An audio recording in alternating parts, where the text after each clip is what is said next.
Konnichiwa, Minisan.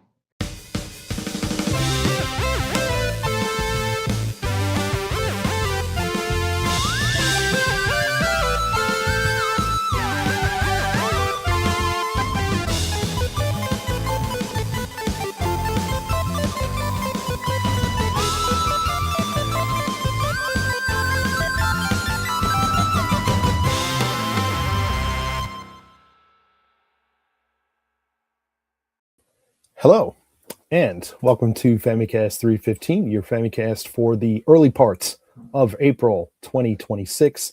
I'm your host, Danny, and today we're joined by JC.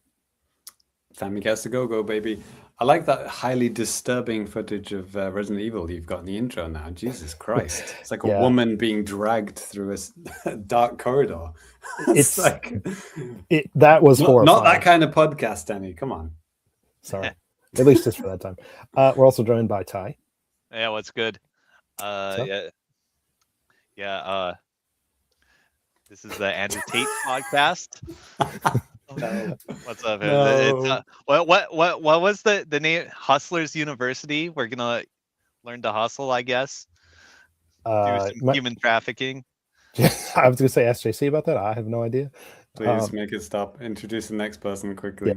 And all today we have a very special guest. He is in Japan right now, and he is going to be on the show with us, whether he likes it or not. Well, no, he's here. This is Guillaume Veillette from RFN. Guillaume, welcome aboard, man. Bonjour, c'est Guillaume au Japon. Took the words right out of my mouth. Wow, you learned Japanese really quickly. Incredible. Yeah, so Guillaume's been in Japan for about the past month or so, right, man?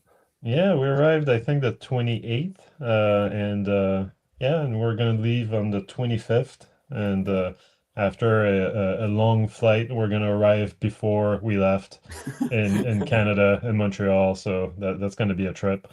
But yeah, no, I've been in Japan for a while now, and I've met you, Danny, and I've met James, and I haven't met Ty, but next trip, next time, I don't know.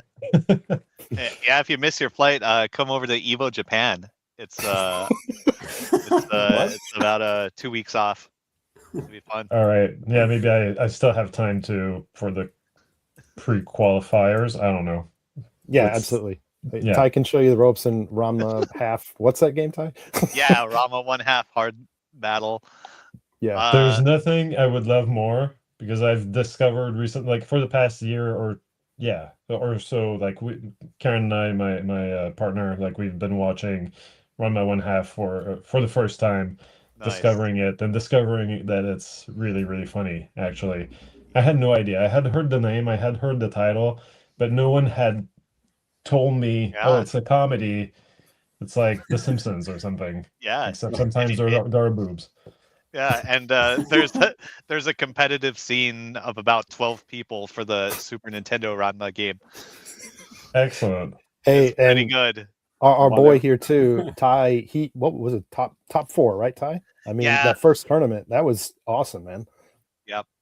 He got beat by the guy who won. So I mean, I get beat by the guy who win every year.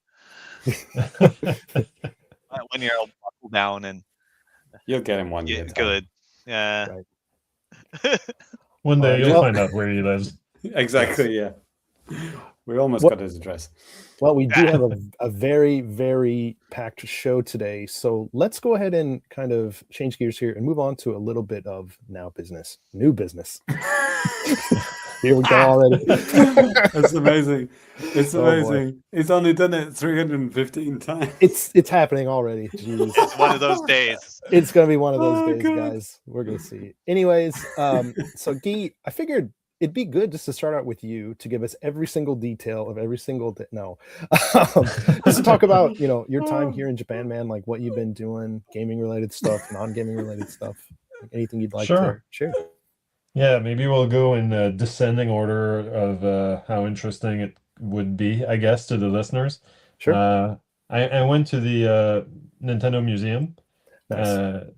Getting into it was already kind of an ordeal because I didn't know that it was like the 3 month before the month that you're planning to go like I didn't know that the draw to get tickets was like basically 4 months before you are planning to go.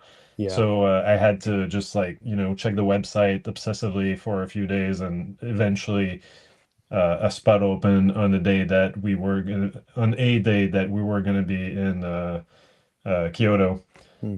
So I was really happy about that. And yeah, the experience of going to the museum was actually pretty cool. We like I know that when it came out, that when it first opened, people were critical of the fact that like there's not a whole lot of actual history there, or not a whole lot of info. Sure. And I get that, and that was kind of like my gut reaction as well when I heard descriptions of the Nintendo Museum. But at the same time, while you're there are so many people, and there's so many little objects to look at that it would be like it would take an afternoon to read every little kind of description or explanation for like what this thing is or whatever. I do think that you're gonna get more out of it if you're an obsessive Nintendo fan, like most of us. But like if you know the history already of like who created the Ultra Hand and the Ultra Ball and the Game Boy, like that might help.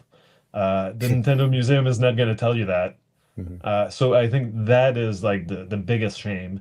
They don't credit the individuals that make these games, that make these objects, these accessories, these toys. All you get is Nintendo, like they made Mickey Mouse cards, and then, the N64. And Right. like everything is made by Uncle Nintendo. Well, they were doing Exactly. that. It's kind of like with the Nintendo Music app, isn't it? It's like this music was made by Nintendo. Nintendo, right? Yeah. It's like even with the Donkey Kong music, it's like, well, wasn't it some little British dudes that made this music? Not No. Nintendo. I don't know what you're talking about. But so yeah, so I think that's the biggest knock against it. But on the other hand, it is pretty neat to see like you see different timelines, like you might see one object in different places. Like here are all the times that Nintendo was can we swear? I'm sorry. Yeah. Whatever you want. Yeah. Okay. Oh, Here are all the times that my Nintendo was God. fucking around with like 3D vision. And so you see the what was that NES game, like the Mock only Rider? in Japan, like World Rally or something? Okay. Oh yeah, Yeah. 3D Hot Rally something. Yeah, anyway, like Mario and Luigi are in the box, so it's a Nintendo game, and yeah, like it was like a Famicom 3D or early 3D experiment. Yeah.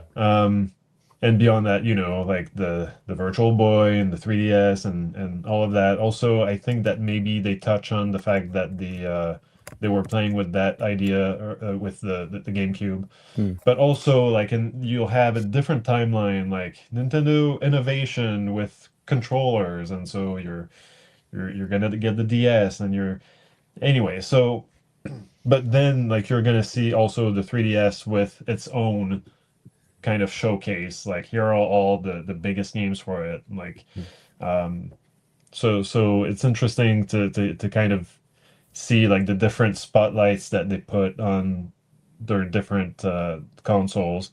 Like the Virtual Boy came back over and over again, like more than I would have expected. Like they're certainly not sweeping it under the rug. So yeah, so it was cool, and like people, just seemed to be enjoying the Nintendo Museum, and I don't know, like it's kind of lame to say, but I was kind of feeling like emotional looking at Game Boy shit. Yeah. Yeah, man. Because it was my childhood basically, not the entire childhood. I had it's not that sad, but it was a big part of my childhood. So yeah, like it was cool to see that like Saga for some reason, like not only I saw it at every like Super Potato or like every old game store that I could see, and not for cheap. Usually Saga 2 goes for like 50 at, well, I mean 5,000 yen at like various places. But yeah, like Saga and Saga 2 were showcased in the Game Boy timeline. I was like, oh, that's that's the game that taught me English, basically, like more or less. So yeah, I don't know. It was cool. I enjoyed it. And of course, then you go downstairs where there are like the interactive activities. Unfortunately, I didn't really keep tabs on how many coins I had. Really and at first I thought like, oh, that light gun game, like that's probably going to be lame. I don't want to do it. And then I felt like once I had one coin less than I needed to play it, I looked at it and I was like, oh, actually, that would have been very, very cool. But I did do the giant controller things twice with Karen. Nice. So we just held the giant Wii remote to pilot and wing our way to popping balloons. It was pretty fun. Oh, that's awesome. And then we played Dr. Mario in the Famicom because that's one of our games. And I don't know, it was cool. It was cool. And of course I got street passes while I was there because I did bring my 3DS. Damn, dude, yeah, I forgot mine when I went back in January like a dumbass. And I live here. Yeah. I think I used to have, the full like puzzle sets or whatever on my 3DS, and then I lost it. Oh. And then I had to buy a new one. I honestly thought you were joking, Guy, when you said don't forget your 3DS when we met up. But you were serious. I was serious. You were dead serious. We had Lemonade in Japan a few months ago. Yeah. Friend of RFN and the Famicast. And right. Just to let him sound off. He just kind of sounded off in the comments. Here he is in the chat. Yeah, he's like, hey, the Nintendo Museum is amazing. And he mentions too, he said, I was there solo, so I couldn't do the giant controller. I did the light game gun twice. It was fun. Well, there we go. It's 8 out of 10 coins well spent. And now hopefully you can find someone to do the giant controller thing next time, next trip. But I forget what I was saying now. So it's more fun with two people, would you say, Guy? Because I think you're the third person on the podcast who's been to the museum, but you're the first person to be with another person. Right. So, No, it was cool. Like I was, I don't know. It lasts for like 2 minutes, I think, maybe 3. And I was working like the D-pad on the Super Famicom, on the Famicom controller, and Karen was flipping the pills in Dr. Mario with A and B. Like it is what it is. Like probably the Wii remote was more fun. But I did watch a couple of guys were trying to, like, there are 3 different boss battles I think that you can do in Super Mario 64. And and so like one guy who was working the analog control stick seemed to know what he was doing, and the other guy needed directions, and they were doing okay. But like, can you imagine, like, you're doing the battle against Bowser and you have to spin him around, and you have to tell the other dude exactly like, okay, dude, you have to press B now to grab the tail, because otherwise we're just gonna run into Bowser's ass. Like that's tough, right? I think that they didn't, thankfully, like they didn't have to bend like and go press like the Z button underneath. There was a pedal that they could press, but initially they didn't realize that. Like the screen told them, because they weren't Japanese, so I think that they missed the instructions. But yeah, like it was telling them, here's the Z button, press it, or Z button, press it. It's the pedal. But then like they kept it pressed, and so for a while, like Mario was just crawling around like a baby crawl. But yeah, like even though I wasn't playing Super Mario 64, I had a blast just watching these guys trying to get anywhere in it. Like it seemed to be a lot of fun. But I think it's wise that Karen and I steered away from that, because I would have been probably the experienced person playing with that game, and Karen would have to press the B button, which I don't know how fun that is. So yes, I think that covers mostly the Nintendo Museum. I will say, the Street Pass thing, I forgot. It's been so long, I forgot how it works. I thought like, oh, I'm good, right? Like they updated towards the end the Street Pass so that you can Street Pass like 100 people or something. Did they? But I forgot that you're supposed to kind of like flush every 10 person. And so I got 10 Street Passes over there, which is it's 2026. Like I can't really ask for that much more. Yeah. but I probably missed out on a few people after that, you know. Right. I forget what it is now. They did up something to 100. I think it was like Yeah. But I think that the way it works is that you can like greet 10 people, right. and then you don't play the mini games with them, and you can go greet the next group of people. You have to And greet like them, right? yeah. So I didn't do that, but whatever. So that's the museum. The other exciting thing I did was that I met, with you, Danny, first. That was pretty cool. We went to Ueno Park to see some wet cherry blossoms while they wet. were still hanging on. Yep. That was pretty cool. That was a cool park. And yeah, it was fun, to grill you about life in Japan and about religion for some reason. I was really intrigued because like you can't walk, 2 steps without, running into another shrine. So like, is that really that important? And the answer is for some, for some people, yeah. So yeah, no, that was cool. And then James, I kind of felt bad because while we did talk a lot, especially about, trying to avoid meat in Japan, Right. which is a challenge. And I failed a few times, but you gave me some good tips. And something happened this week, Guy. I don't know if it's. I'm going to blame you because it just happened when you arrived in Japan. Freshness Burger, one of my favorite burgers in Japan because they do a really good veggie burger. They just stopped doing veggie burgers this week. They just announced it. It's like, yeah, we're not doing that anymore. See ya. What are they called? Freshness Burger. It's a kind of a. You've probably seen them in Tokyo. There's loads in Tokyo. Moss Burger and Freshness Burger. I haven't seen them. No, but I discovered eventually that Moss Burger has a plant-based burger, so that saved us in Yakushima. Is that where you are now, by the way? No, we're back in Tokyo now, but we'll get to that. That's probably the third coolest thing I've done on this trip. But yeah, like what was I gonna say? Yeah, I felt bad because Shibuya when we met you, James, like we then went to the Nintendo store, and you were trying to, keep the conversation going and ask me like, oh, what do you do, and etc. And I was like, I was trying to pay attention to you, and at the same time, like there's so many people around and you can't move, and at the same time, oh, there's Pikmin shit here. Oh wait, Mario, wait. Okay, Donkey Kong. And so I was a little bit distracted. So I'm sorry about that. But Nintendo Store is pretty cool. Should I show, because this is a video, like should I show my loot, or would that be gauche? No, actually, would it seem like you can't bragging, dude. Absolutely. That's pretty much half the show. When Ty takes over, that's right. Wait till you get to my segment. Right. Yeah. No. I'm aware. All right.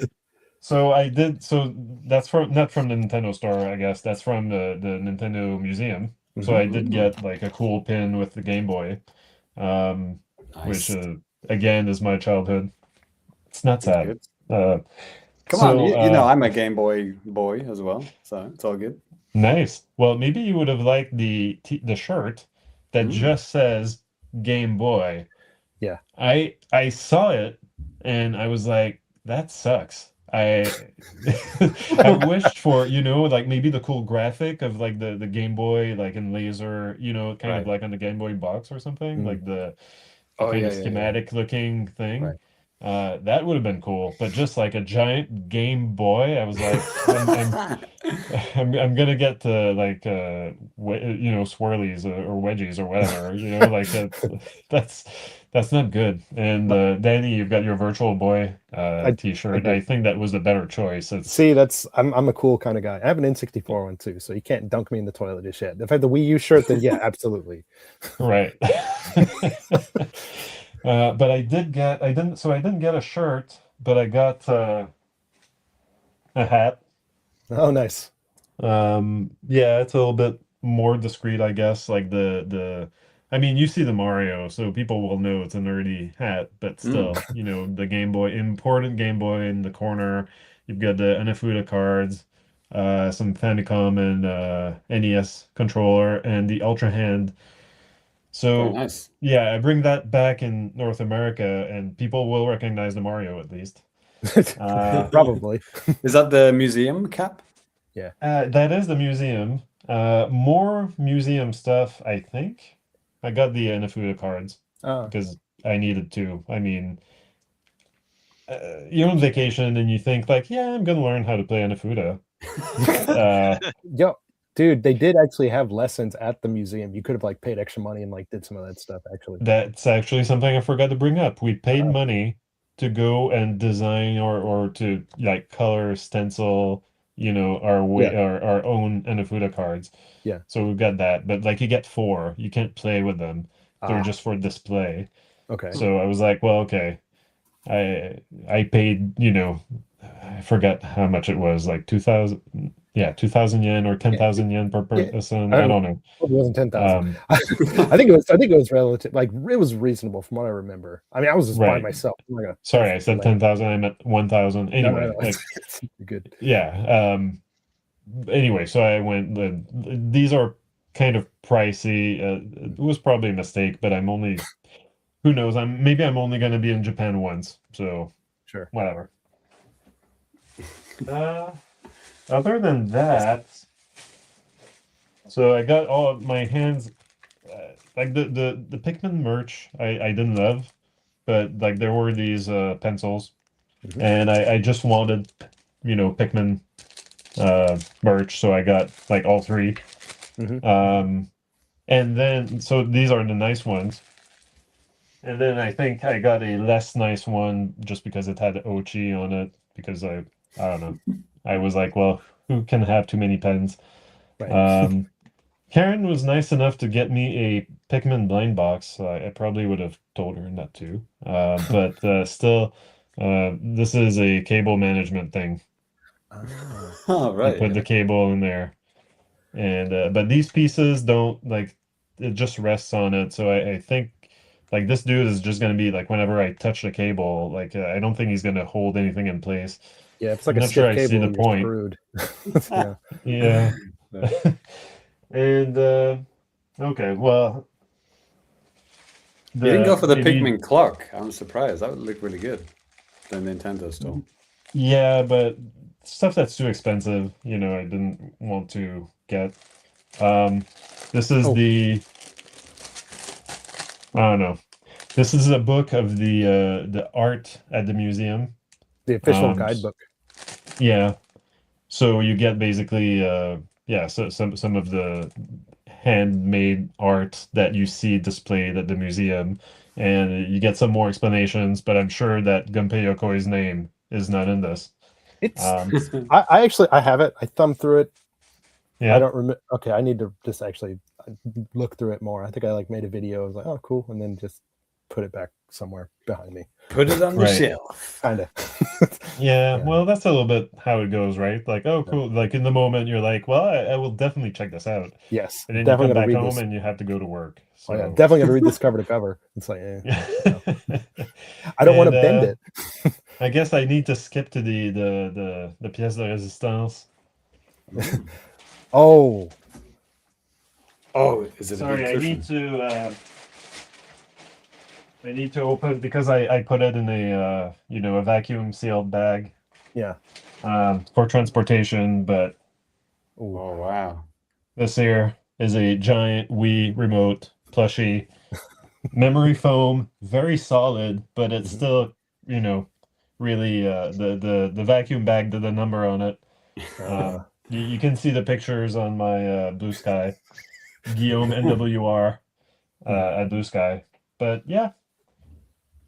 So you're going to shrink it down again when you go home? Yeah, I will need to. Yeah. That's incredible. How? I mean, looking at it, like how big is that? I mean, it's pretty. Oh yeah. Is it about the right size to put like an anime girl over? Well, yeah, I'm that's the thumbnail for this show. 7-foot giant, and it's got I don't know, like it's basically me without my legs. Brilliant. All right. So Pretty good. I don't know. I would have to take a tape measure, but it's yeah, it's a I don't know. It's pretty big. Half It's the size of a full-grown man. yeah, basically moderately. Yeah, 5'8", Not short, not 5'9". Yeah. Hmm? Not short, not tall. There we go. Yeah, exactly. So yeah, I think that covers the Nintendo Museum. And other than that, like I haven't, like that was a big part of the trip, of course, the Nintendo stuff and Capcom store and whatever. But we did go on hikes, and so yeah, Yakushima. We went there just on the suggestion of like basically the vacation planning company that we did business with. And I don't think like yeah, so we got like this whole itinerary that sent us, from Tokyo to like Sendai to yeah, like Fukushima and Yakushima and so like all over the place and Hiroshima and everything. And I don't think that I All the had Shimas. actually read the whole thing. Mm. And so it did explain in like the itinerary that it was that the forest that inspired the movie Princess Mononoke was in Yakushima. Oh. But I basically like I found that out we were ready to go on that hike. Ooh. And that was amazing. That was just yeah, kind of like magical, right? Because but okay. So the thing about me and about Karen, I guess, is that we're really stupid. And we had been warned, Yakushima is rainy. There's a saying there that it rains 35 days a month. Bring rain gear.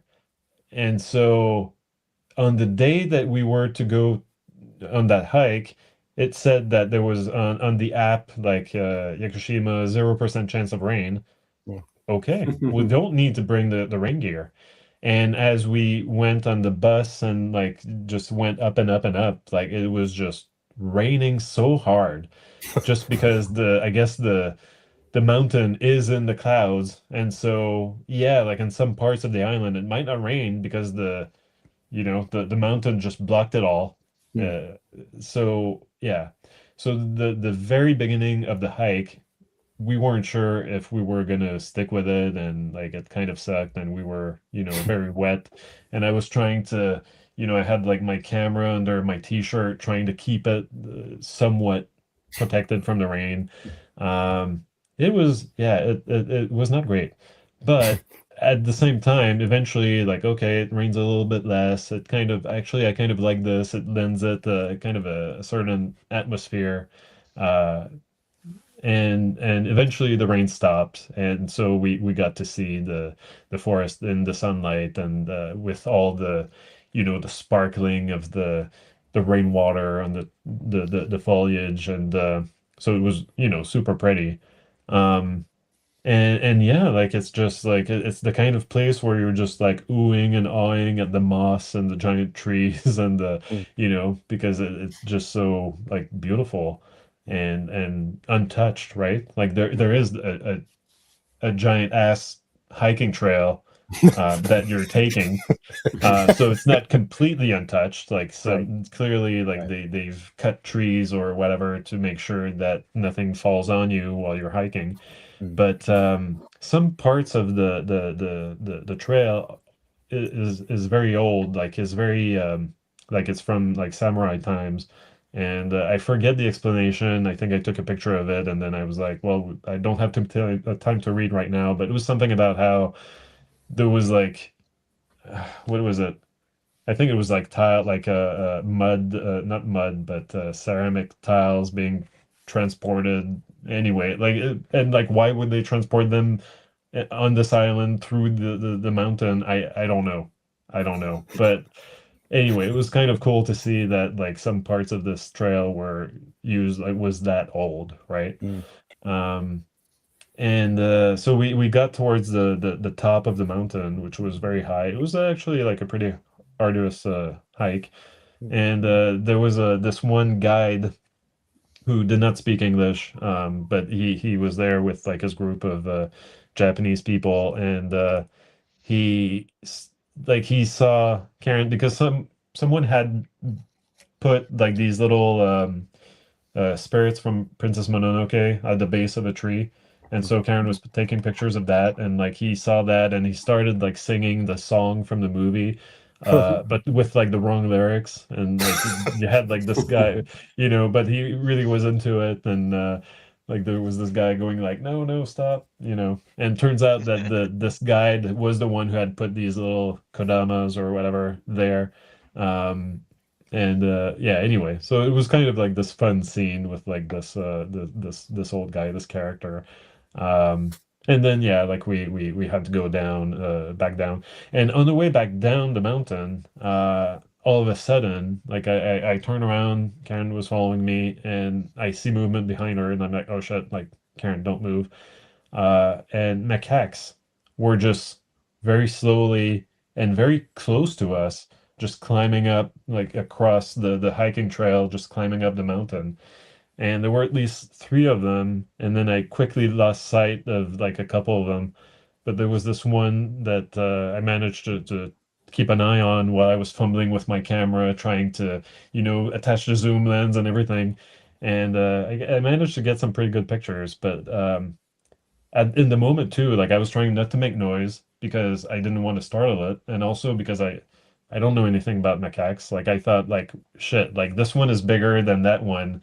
Is this like a mama bear situation? Are we gonna get, attacked by a monkey? So that was one of the reasons why we were trying to be silent, and the other was like, and I need to get a good picture of that. So one of those things happened. So and thankfully it was the good outcome. Good. Dude, yeah, you so that gotta was be amazing. You gotta be careful sometimes. There was like last year or the year before, there was some monkey that was roaming around the Kanto area that had only one arm. And it was just kind of like terrorizing different places and stuff. Like maybe not terrorizing, but just like people would see it, like, okay, that thing's eating my garbage. Or like, why is this thing in Tokyo? Or like, but you never know with wild animals, and yeah, smart on you just to be safe as you can. Please tell me who was carrying a tiny katana, or must have been. I don't know what the hell happened. It's just his arm was gone, so it's on the news. So I don't know. Yeah, I saw your video on Bluesky, and I already commented on Bluesky, right? Like when I saw movement and a dark, creature coming towards you, I honestly thought that was a bear, and I was like, oh fuck. That is really scary. Shit. Yeah, because last year was the most bear sightings ever, and it was in Japan, like more than any other country. It was like in the northern parts of Japan. So I had been reading about that, and like we have been like on shorter hikes in where was it, Aizu, Wakamatsu, yeah, so Miyagi. or Fukushima Wilds. Anyway, like in that area, and so yeah, we're a little bit concerned that we would run into bears, but tried to whistle and to make noises, and nothing. We didn't see anything, so that was good. But I guess like that those are the highlights of the trip. Like we went to Hiroshima. The museum there will crush your soul. If you thought that the watching the movie Grave of the Fireflies was sad, well, how about you just like shotgun, dozens of short condensed versions of that story, just one after the other. It's brutal, but it makes a good case for peace. And so I highly recommend checking it out. Like we did that to get it out of the way a little bit, and then we went to some of the more touristic places. There's an island over there that has like a lot of deer on it. I forget. It's called Miyajima. Next to you take a little ferry from Hiroshima, right? Yeah. Yes. So that's where we were. Another hike there. Anyway, so lots of hiking, lots of Nintendo stuff, and I can probably end it there. I guess it's been 40 minutes, but it's been we've had a great time in Japan, and I recommend it. people. Question mark? Yeah, listening to we'll this? check it out. Yeah, I'll check it out. Yeah, I don't know if the listeners of the Famicast like Japan, but yeah, I think they should consider. Never heard of it. Probably not. Yeah. Yep. Yeah. Fantastic. Yeah. Well, I appreciate you, sharing that. Now, please go ahead and get off the show. No. All right. Goodbye. No, absolutely not. Hit dumb Yeah, no, bricks.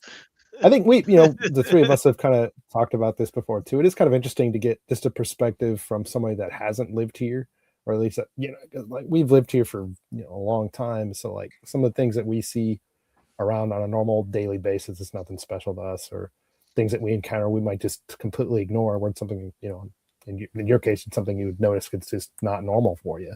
But Well, yeah. Well, it's funny because just a couple of nights ago, I was watching this movie, Megazone 23, an anime that I did not know when I started it, but I think it's like the inspiration for The Matrix, because the Okay. plot is the same basically for half of it. Like they think they're in modern day Tokyo, but no, actually they're 500 years later, and some computer has created this reality. But then like the story diverges, like they're actually in a spaceship. Anyway, I need to finish the movie still. But my point is that there's a lot of Tokyo scenes in the first part of the movie.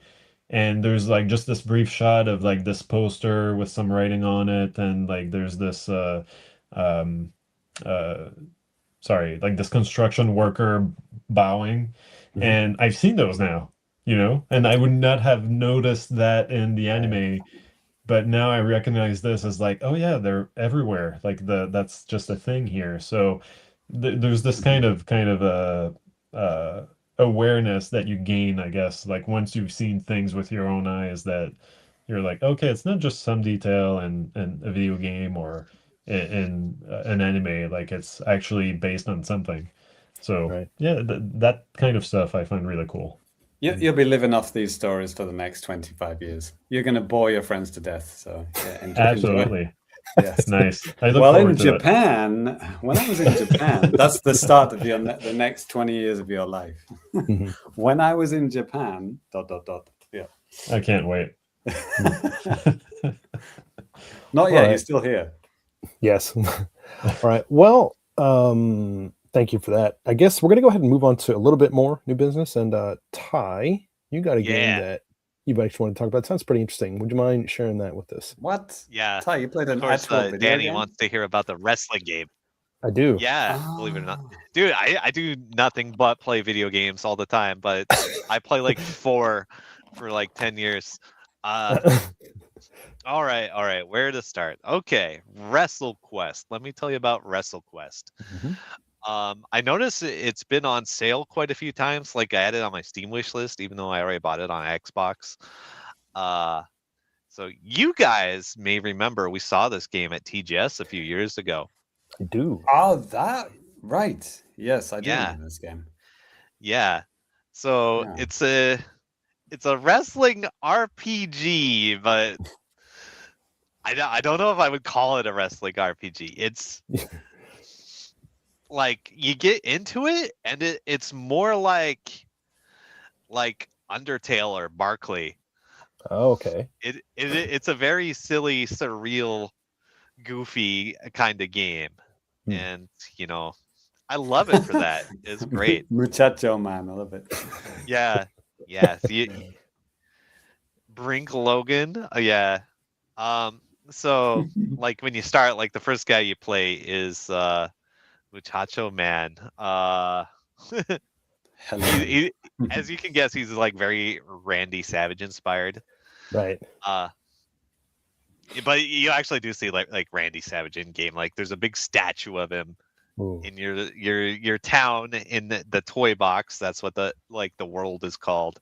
Okay. And yeah, like not everybody in the game is like a pro wrestler. They're like Lego guys and just like furry creatures and all sorts of weird stuff. So yeah, it's not just wrestlers. It's all sorts of weird toys. Well, I did notice, like even just here in the trailer that we're watching, if you're watching the video version, that there were like actual looks like licensed guys like Jake the Snake, Yeah, absolutely. And a couple others. I was kind of surprised by that because I didn't realize that they got the license for some of these guys. I was like, that's actually really cool. Yeah, I don't know how it works, if it's just like an umbrella license where you get like all the WWE guys at once, or Okay. yeah. I mean, some of those guys they have like in there because there's another like N64 inspired wrestling game that's getting developed now. They're doing DLC with all sorts of old parts too, and like they do it like per person or something. But I don't know how the hell this works, but Okay. yeah, So whatever. yeah, as a play, it plays like a JRPG, like straight up. Like you have your guys on the right, you got the enemies on the left, Mhm. and but all the stuff is very wrestling inspired, you could say. Like you can like set up for tag moves. Yeah, Oh, nice. Yeah. good timing on the trailer video. Yeah. Yeah, and you can also like equip a manager, which you can kind of summon. It's like a summon in Final Fantasy. Yeah, like is that Diamond Dallas Page? Yeah, Diamond Page. You got Yeah. Sergeant Slaughter in there. Wow. Yeah, yeah, it's like a summon pretty much. Andre the Giant. Jeez, lifting up the wrestling Yeah. ring. Yeah, let's go. Yeah, yeah, and That's amazing. when you're running around the overworld, there is like a quest log, which is kind of nice. It just tells you exactly where to go, at least as far as I've gotten in so far. Mhm. And areas have collectible treasures and stuff. But yeah, it's a very silly Toy Story-esque kind of game. In terms of the story, it's fun. Okay. Like so your guy, he idolizes Randy Savage, and he believes pro wrestling is real, and he's like the only guy, and he wants to be the best wrestler of them all. Mhm. Awesome. Very and like one of the first quests you do is like you go to pick up some like face paint for like a fellow pro wrestler, and like you get there and you see they're being like raided by like I don't these raider bad guys, and they're like, we're gonna melt this guy down into plastic for parts or something. It's like, oh, you gotta save this guy. Toy Box Jimmy, I just recruited him. Great. So everyone's a toy? Is that the Yes, story? everyone's a toy. It's like okay. less a wrestling game and more of like a toy game. Okay. Like toy wrestlers and stuff like that. Okay, yeah. Yeah, it's like toy Stretch wrestlers, Armstrong. but also other toys. Yeah, there's probably a Stretch Armstrong equivalent, if not Stretch Armstrong himself. I mean, yeah, there's like toys that are like you can tell he's like supposed to be like a Mr. Potato Head, but he's not like an official Mr. Potato Head. Mr. Sweet Potato Head or something. Yeah, that kind of stuff. Yeah. And so and there's a lot of other funny wrestlers. Like there's this one guy. He's basically just a furry, but he's cool. Yeah, like you can tell there's some weird guys in this game. Mhm. Yeah, I gotta say, like the sprite art in this game is actually like really fantastic. Well, the caricatures are really good. I mean, Yeah, they're funny. I thought that maybe like this was there was this game called Super Punch Club that was kind of an RPG but with boxing. I thought maybe it's the same developer. No relation. yeah, yeah. I forgot to look up the credits for this game. Like I was wondering if like the Barclay sprite artist was on this. It kind of felt like his style a bit, but I couldn't tell you. Yeah, Guillaume, are you familiar with that game? Barkley, Shut Up and Jam. I got the shirt by name, but yeah, no. Ty has the body pillow with the basketball skin dwarf. I have the cyber dwarf body pillow. Good Lord. Oh, okay. So Barkley, Shut Up and Jam Gaiden. It's free. It is a once in a lifetime experience. It's like if you play like 10 games in your entire life, like it should be one of them. Nice. I still haven't But played it. okay, so right, so there was that, but then they went and did they tried to do a sequel, right? Yeah. Oh boy, that was a legendary boondoggle. Okay. All right. I Yeah. was thinking of the Boondoggle, but I forgot that there was like an indie game that was actually good. Yeah. I mean, Barkley Gaiden is good. I know at least one of those guys did another game called like Jello Palazzo Crusade or something. It's just like a little side project, and yeah, I think one of those guys is at least active in developing games somewhere. I don't know if it's here or somewhere else. I haven't really kept track of them. Well, back to WrestleQuest. Like in terms, like, have you cleared the game yet? Like, how long? No, I'm not that far. I'm only a couple hours in. Okay. So there's probably a lot of stuff. Maybe some mechanics I haven't encountered yet. But like I've done some tag play. Equipped gear on my character is still very JRPG. I wouldn't be Is it surprised multiplayer type? Can you play no, with two it's people? it's strictly single player. As far as I know, I might be wrong. But yeah. I was actually playing on my fight stick. There's no reason to, but like it doesn't need analog or anything. Oh yeah. Hold up. Are you playing this? Are you playing this on Switch? You playing it on Xbox, PC? Xbox. Okay. Here's my stick with my new lever, my new buttons. These are brand new just this week. This stick itself is like 16 years old now, 17. But whatever. As long as it works. It's a bit very Ship of Theseus. That's great. I put in some new parts because Evo Japan is coming up. Right. Good luck. Yeah. Thank you. So that's what I've been playing. Maybe I'll do a quick rundown of other random stuff. Nikkei half anniversary update is tonight. Let's go. Oh, okay. The video thing was the other day, and the actual update's today or tonight. Yeah. Okay. Yep. Yeah. Very exciting. Guy, do you know what Nikkei is? Yeah, I've seen images. I'm not. I'm sorry to hear that. I mean, like it's the free-to-play platformer kind of thing, right? Like or adventure. No, it has less gameplay than a platformer. No, I think you're thinking of gameplay. What's the other game? Another game that has a similar title with an N. Right. Okay. But, yeah. I'm confused.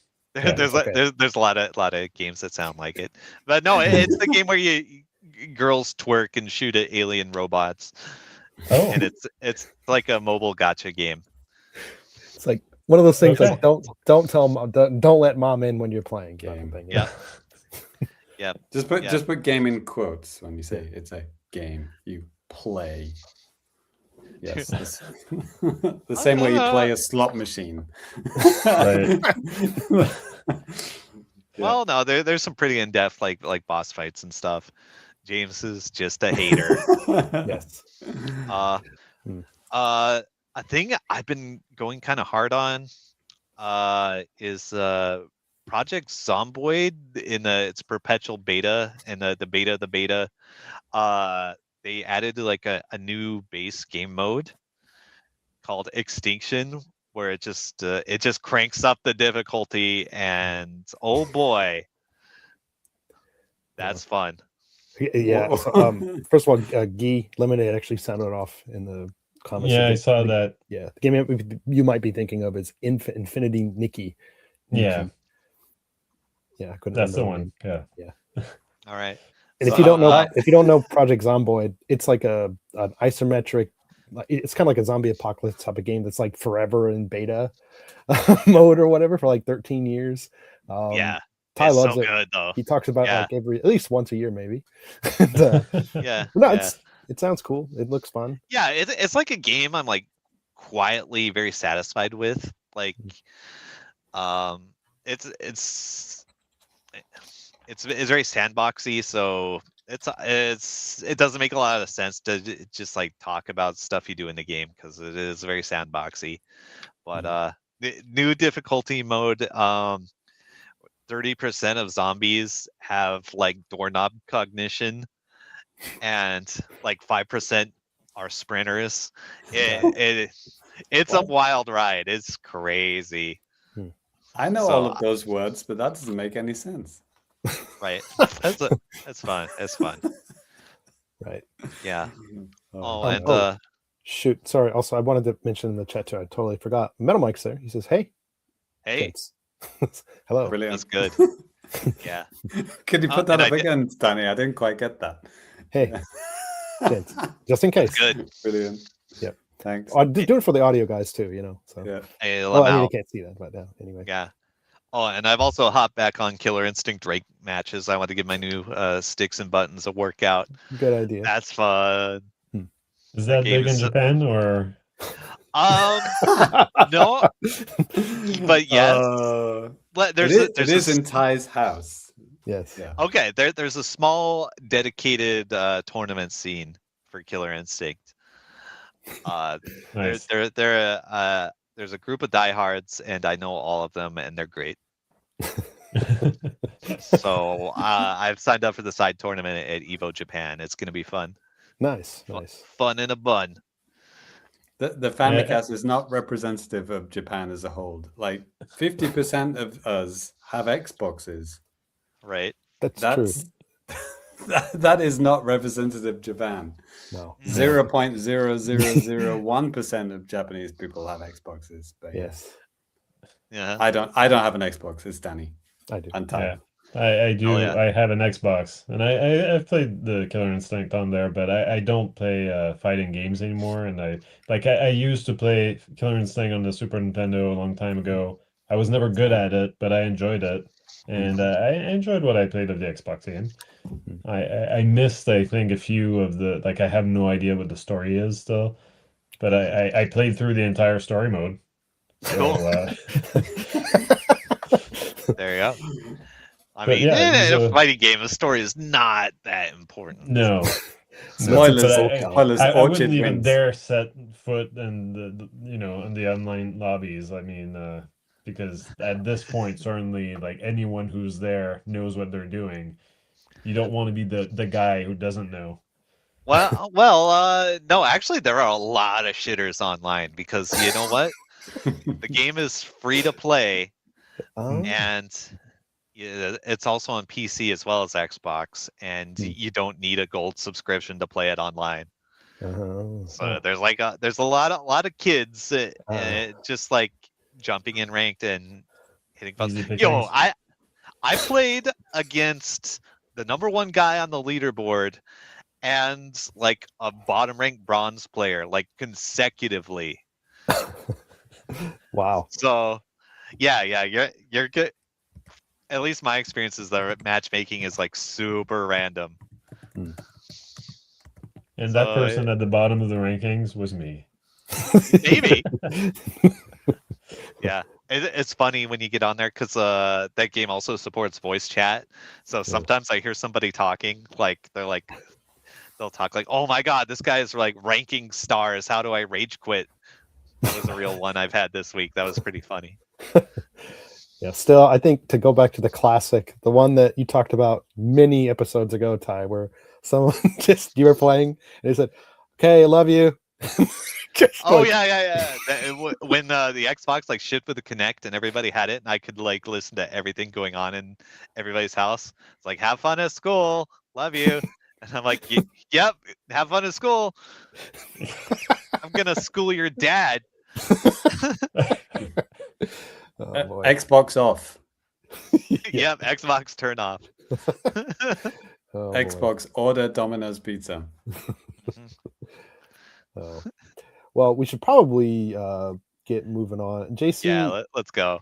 Yeah, just to make sure we have enough time for the news. Are you okay if you and me, we'll just skip new biz? Yeah, we can skip. I've only played the Pragmata demo, and we already talked about the full game on the show, so we don't really need to talk about that. I don't think we talked about the full game because it just came out last week, except for here on the Switch 2. It comes out on Friday.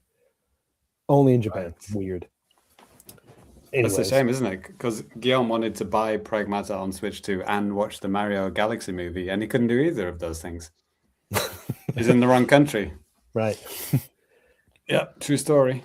Yes. Mm-hmm. Right then. Well, Yeah, anyway. just poorly planned. From A to Z. Yeah, you need to really rethink your life choices. But anyways, that's here nor there. Anyways, that's going to do it for new business. We're going to go ahead and move on to just a little bit of now playing at Famicast.com. There it is.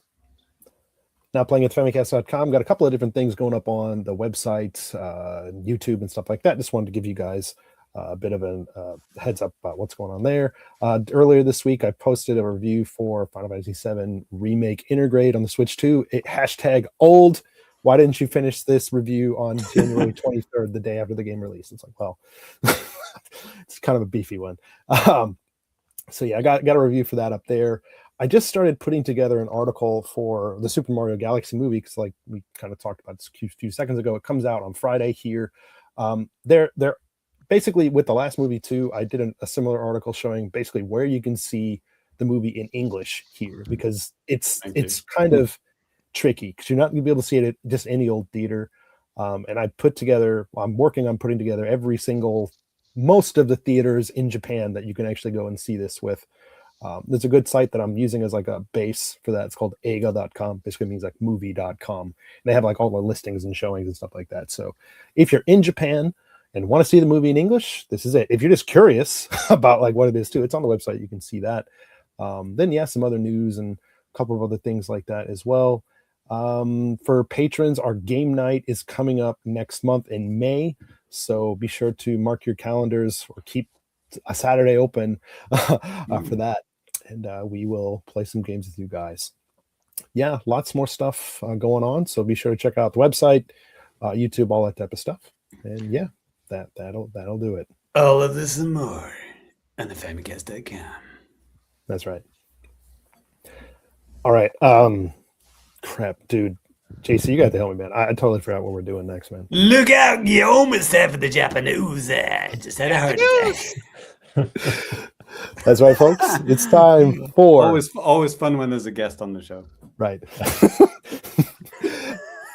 That's right, folks. It's time for the JAPANews, the time of the show when we talk about the latest and greatest comings and goings of news in Japan, Nintendo, or none of these things. Today, there's actually a lot of these things.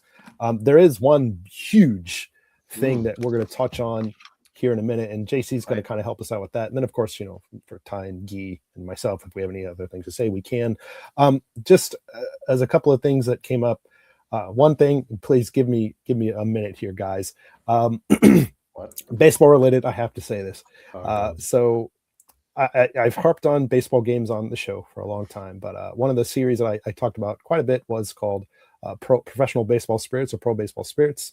It's simulation style baseball with like licensing and stuff like that. Well, for the first time ever, it's getting like an official English release this year on July 16th. So that's amazing because the last game they had partial English support for like basically controls and some very basic other things like story mode stuff wasn't translated at all. Konami didn't say specifically that everything's going to be translated, but it's looking like it is. So that's pretty cool. So yeah, anybody that's ever watched one of my baseball videos or something about that, thank you. And hey, we can play this stuff in English now too, which is kind of cool. Touchdown. Exactly. Yeah, outside of that, gosh, there's a lot of things. There's a new Nintendo game trial that's coming out this week in Japan. It's Super Monkey Ball Rumble. Like, game trial stuff is so messed up worldwide. Like, it's almost never the same.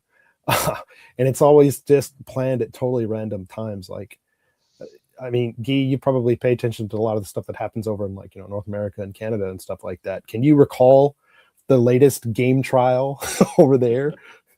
It's been forever since I can't even remember. I participated in one that was like the Star Wars Bounty Hunter, like GameCube game remake.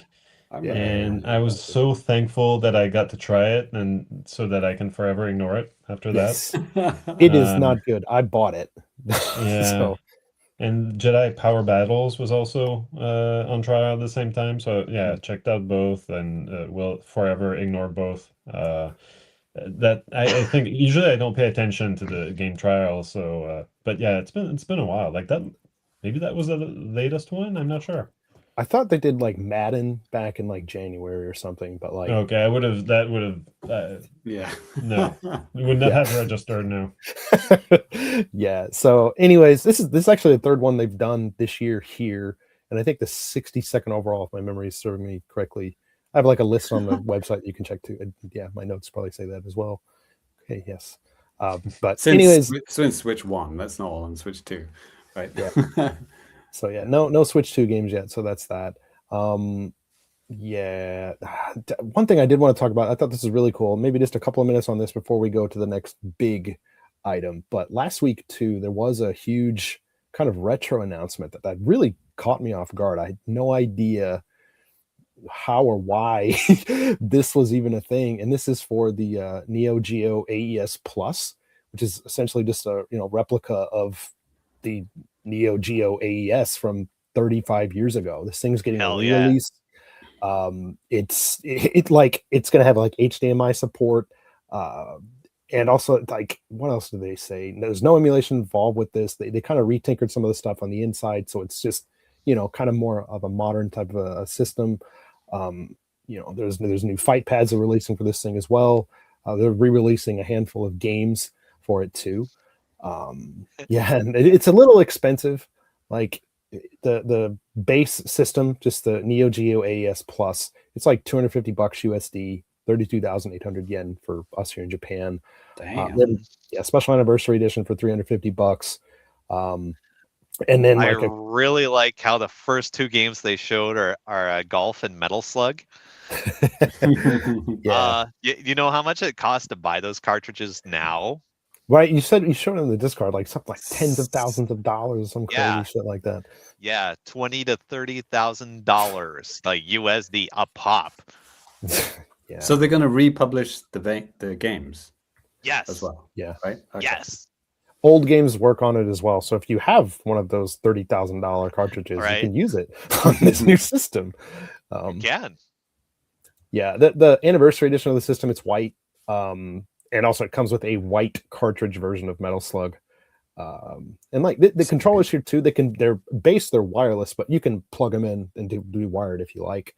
And they have some other kind of like weird collector's edition that's like $1,000 literally.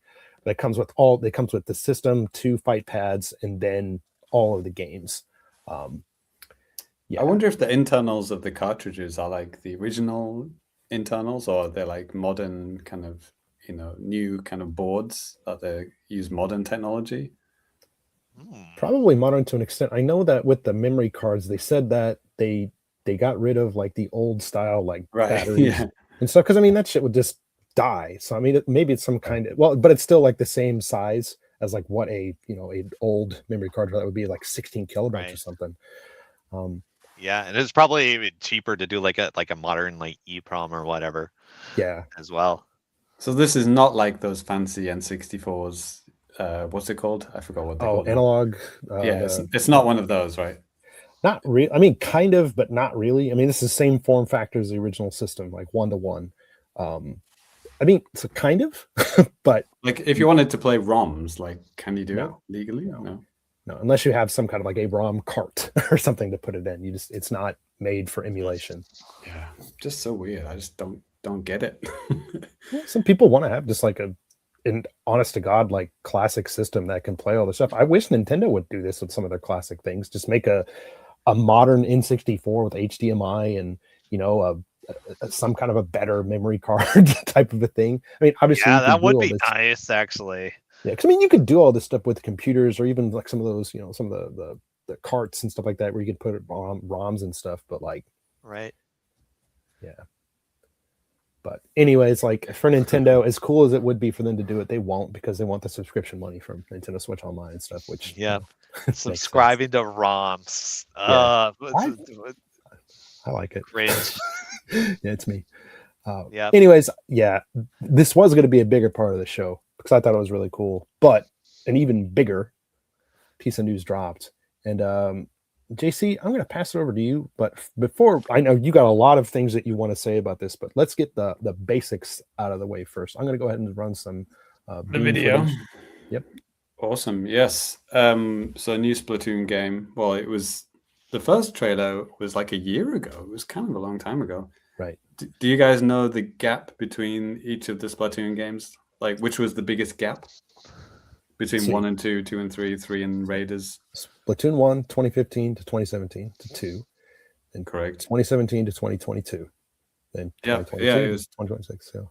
Yeah, exactly. Splatoon 2 to 3 was the biggest gap. So this is only like 4 years, as opposed to 5 years. Yeah, it's been a hot minute, as the Americans like to say. Right. But yeah, it's a single player Splatoon game. But I think we found out via websites that it is a 4-player online game as well. It's a co-op game, which you can play with other people online. Yeah. So it's not just a single player game. I did see the Nintendo Switch Online thing on their like product page. And I wondered, like, okay, that makes more sense now. It's also weird that this is selling as a physical release. I don't know. I just thought this would be an online only thing, but now it just makes sense to release it physically, especially in Japan. Yeah, it's gonna sell like hotcakes. Oh yeah. So we've got the facts written down here. We do. So it's coming out July 23rd everywhere. 6,400 yen or 50 bones, but you can. It's more expensive for physical, right? Right. So 7,400 if you want to get it physical, or $60. And there's also going to be amiibo, especially for this one. But I think they've already done a triple amiibo for Splatoon 3, which it's the same characters. So they were in different. They were in like outfits that are more related to this, like kind of like summary, I guess, if you will. Yeah. So yeah, I mean the Splatoon 3 DLC, which I really liked, was the kind of the roguelike one. So I guess it's integrating a little bit of that, but also it looks like it has a little bit of tower defense to it. Like, and this kind of weapon here almost reminds me of Vampire Survivors, right, Ty? They're kind of spinning around, like it's like the garlic thing. Yeah. So yeah, you could tell it's going to get absolutely mental in the harder levels. But yes, they have new weapons. I saw an axe. Ooh. And you can upgrade it, and you can do one-shot kind of slices. I guess it's based on the katana, the Splatana weapon that was in Splatoon 3, introduced in Splatoon 3. But the most interesting thing is that you can team up with the 3 characters, Fry, Shiva, and Big Man, and they are inside these little kind of robot things, which are kind of like your partner, I guess. And I'm not sure if those will be replaced with humans if you're playing online, or if they're always going to be part of the team. Like if it's like 4 humans plus 4 robots. I don't know how that would work, but you can see the characters inside these little kind of robots. They're kind of there are kind of robotic machinery in Splatoon 3 already. Like some of the special weapons are like that. One of the special weapons is like you go into like a little robot thing and you kind of shoot out like a machine gun kind of thing. It's not that. It's kind of like they're enclosed inside of it kind of thing. So yeah, that looks pretty wild. And yeah, we can customize the character. Right. Yeah. Do you think it's going to be more like a roguelike kind of game, or like a looter shooter? Yeah, I think it's a looter shooter type thing, because it says you're collecting treasure. Okay. So, and there is Danny, this is where the screenshots would be would be better, because there's there's a map. Should I share it, Danny? Or you? I got it. You got it. Okay, thank you. Right. I'm just thinking, is this going to be structured kind of like Borderlands or something? Well, there is a map. So if you go through, Danny, there's these screenshots are from the trailer from last year, by the way. Just to show you, it's been a year since this trailer was hit. Some shit goes down, some golden thing is shining. There's a big storm, and they crash on this island. that was explained in the previous trailer. But this trailer that released yesterday, so this looks like your base. If you go through the next one, making your character. And this is I forgot the name of the place. It was written at the bottom. If you go through, I forgot what it's called. But anyway, there's some these giant salmonids. These are kind of like, they look very similar to the salmon run enemies. Yeah. But these are kind of new ones. This is not in Splatoon 3. This is a brand new salmonid. But there are some returning ones. There's that tower one, if you look on the right there, that kind of like looks like lots of metal pots stacked on top of each other. That's a returning one from Splatoon 3. And that chicken looking thing on the left, that's a returning one. But the other ones look new. And there's some kind of flying dragon thing as well. That's new. Yeah, keep going. Over here, yeah, so the commands look like, with the D-pad, up and down on the D-pad. Usually if you're playing online, that's like, come here or whatever. It looks like you can command the supporting character to come and help you or whatever. So yeah, that's where the vampire survivors / turret thing comes into play. Oh, there you go. That's Shiva. Shiva's the blue one. Fry is the yellow one. Big Man is the obviously one. Big Man's the easiest one to remember. Yeah, exactly. So yeah, what are you collecting? Yeah, I guess you are collecting golden eggs like you are in Salmon Run. Okay. And the little eggs as well, which you're using to kind of level up. So yeah, this map, here we go. So yeah, it looks like there are maps you can kind of go to. And previously you saw in the trailer some kind of machine kind of spinning someone around and then flinging them in the air. Yeah. My prediction is that that's how you kind of flung to these various islands. That's just my guess. It looks fast like travel. Like a fast travel type thing. And then there are check marks on some of the maps. So obviously there are things to achieve on those maps. So it's probably, I would guess it was probably set up similar to like a Salmon Run type event where you go somewhere and there's like a whole bunch of enemies there and you have to kill them all, and then you get the treasure at the end of it, and then that's cleared. And then probably harder versions will unlock, where more enemies and you've got like less space to move around and all that. And there's probably weather conditions, all those kind of things, which are all in Salmon Run. Yeah, you can. That's why it makes it so replayable, because like there's just so many little conditions that they can tweak and make it harder and stuff like that. And then in the top left, you can see it says dungeon menu. So maybe there are other things in each map, something underground, who knows? And then, yeah, if you go to the next one, Danny. Yeah, so this is, you can see there it says Salmonid level 4. So obviously that's the difficulty, right? And that'll probably go up to like 9 or 10, getting more difficult. And you can upgrade your weapons.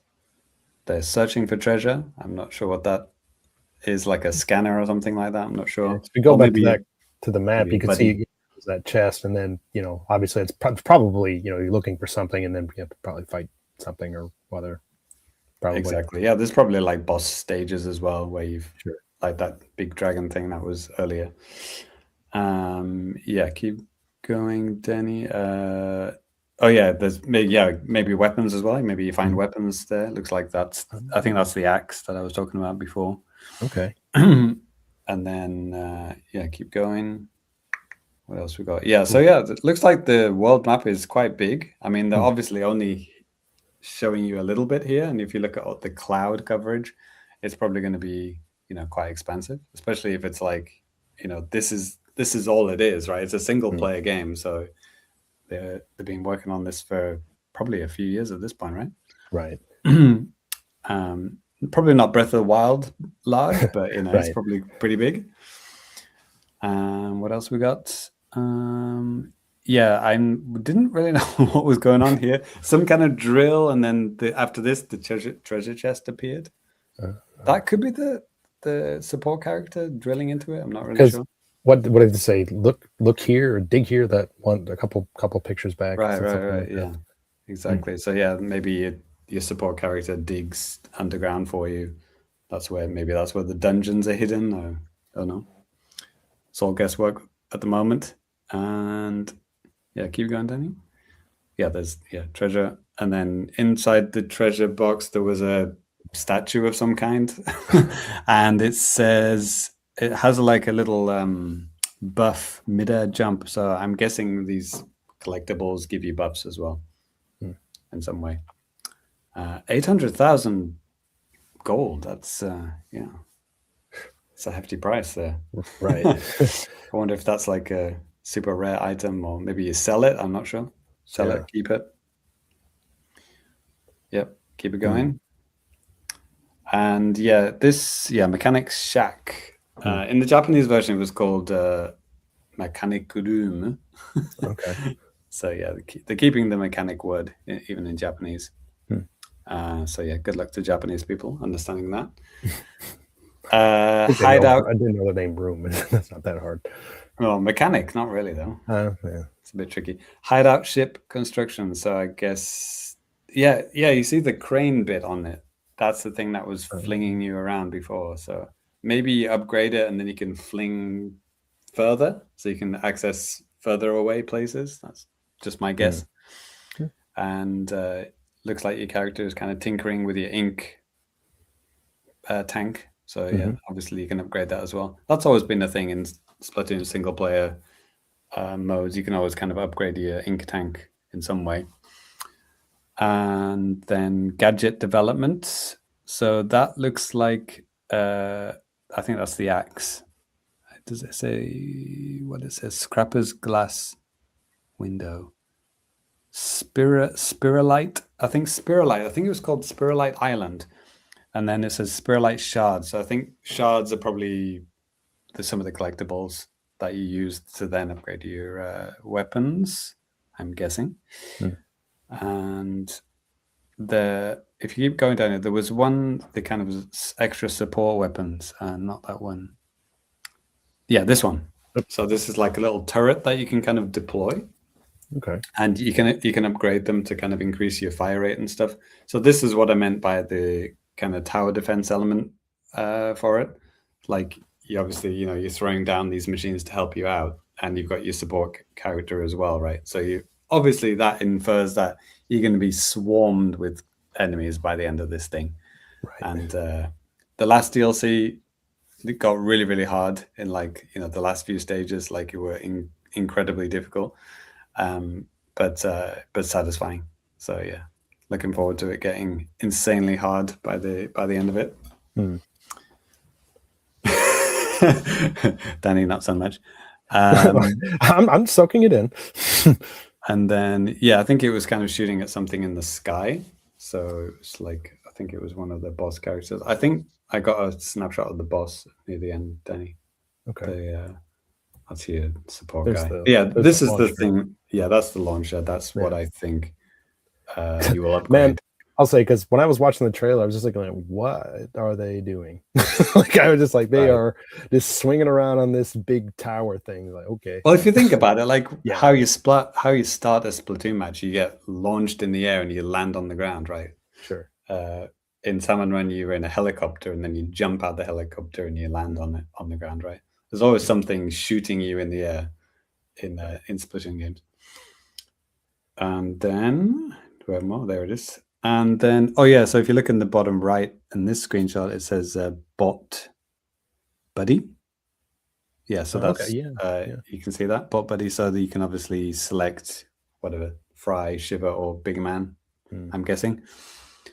And you can, it's got gadgets, it's got 2 gadgets you can take with you. So that kind of turret thing and the axe thing, so I guess you can take 2 with you. And you've got your style, your clothes, obviously, very Splatoon thing. And tank. Oh, yeah. Cool. You can customize your tank. It's got like spikes on it. That's pretty cool. Never noticed that before. And your level. So you're obviously leveling up. And then any more? Yep, more weapon upgrades. Oh yeah, and so these are the specials. So this is kind of interesting. So it looks like you're riding on the back of Big Man.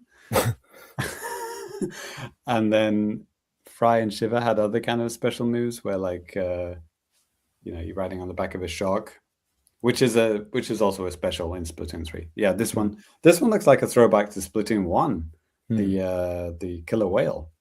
Oh yeah. The big kind of megaphone thing. That looks like Shiver's one. Yeah, this looks like a boss, I'm guessing. Okay. Some kind of flying enemy dragon thing. Mothma. Yeah. Yes. Mothma. They did introduce some extra boss, mega boss characters in Summon Run in Splatoon 3, which were absolutely terrifying. So yeah, if they're leading on from that'd be pretty cool. And there it is, Splatoon Raiders. It's got the same name in Japanese. Yep. Splatoon Radar. Oh wait, actually, shit. Is it Radar Zoo? Ooh. Or is it Radar? I'll I'm double not check sure about right now. Yeah. In typical Japanese fashion, you tend to delete the S at the end of words. Raiders with the Oh, it is Su. Raiders. Raiders. They kept it. Yep. Just to catch up on the chat here really quick.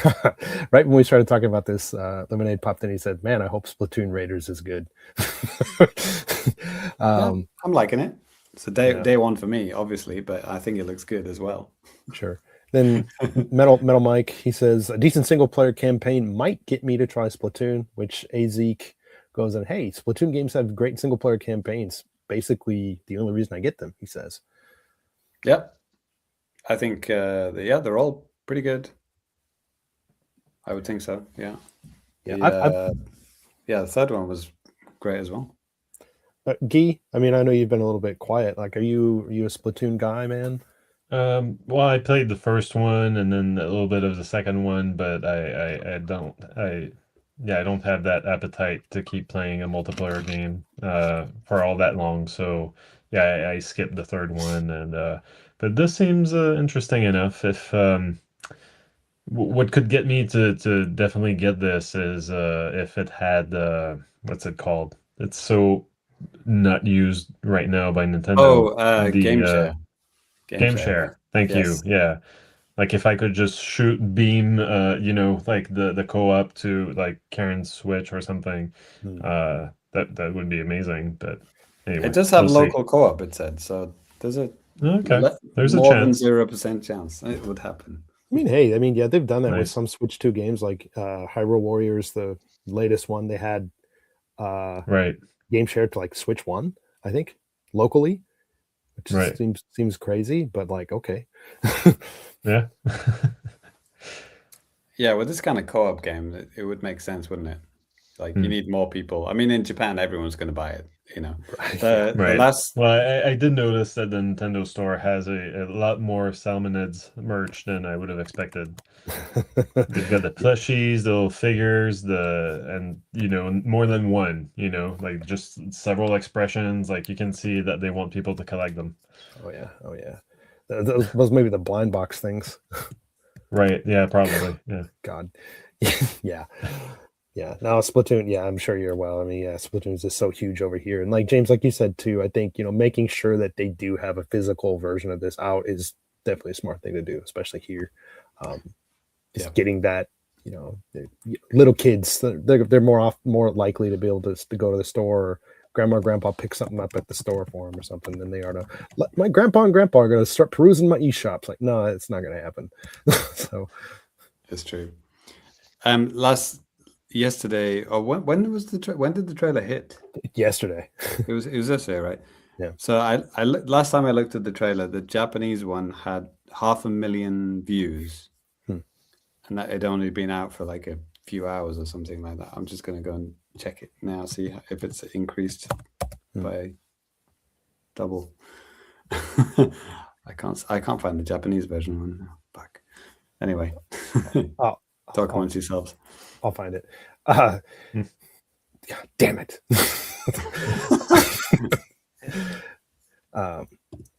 Yes. Perfect. Got it? Well, I'm on the NCL page now and I can't find it. It's 1.3 million views. And it's not even been... Are you kidding? No, I'm not kidding. Jesus Christ. 1.3 million views. I think it's just been right around 24 hours. Yeah. Jesus Christ. Wow. Yeah, I just checked it a few hours ago. It was 500K. So word has got out. Right. It's probably going to do pretty well in Japan. Yeah, the NOA one, Nintendo of America, is 904,000. So that's all you need to know, isn't it? Yeah. That's all you need to know. Yeah. And to be fair, English ones are segmented into multiple regions and stuff too. So there's that. But that's right. Whatever. Who cares?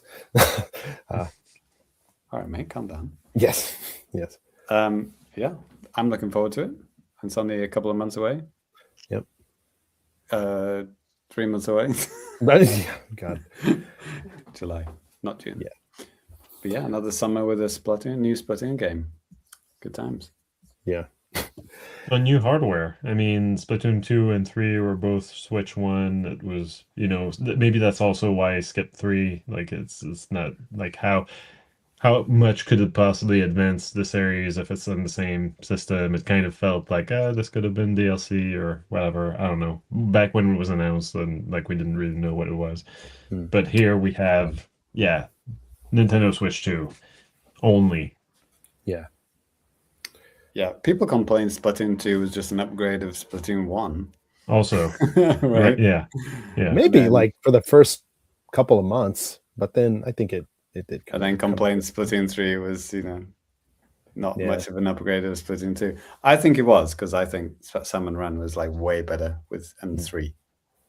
But Splatoon 3 is like a perfected version of Splatoon 2. Oh, nice. In my opinion. But yeah. All right. Raiders, let's go. Yeah, I think that's going to do it for the JAPANews. So let's go ahead and move on to just a little bit of feedback from you guys.